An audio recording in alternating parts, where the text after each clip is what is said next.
මේ වේදිකාව ඔහුටයි වගේ මේ ආරාධනාව වේදිකාවට ගොඩවදන්නට විජය කුමාරතුංගයන්ගේ ආදරණීය ගී හඬ මේ වේදිකාවේ ඔහු හැමදාම රහට ගැයුවා.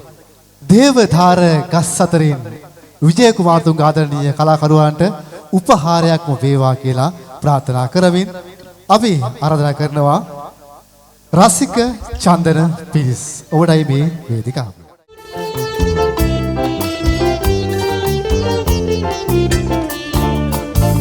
දේවදාර ගස් අතරින් එවි බලන සඳවතේ මාත් එක්ක මේ පාරෙන් ආයෙන්නේ නෑ. මින් පස්සේ මං විතරයි ඇය එන්නේ නෑ. දේවදාර ගස් අතරින් එවි බලන සඳවතේ මාත් එක්ක මේ පාරෙන් ආයෙන්නේ නෑ. මින් පස්සේ මං විතරයි ඇය එන්නේ නෑ.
විතරයි ඇය එන්නේ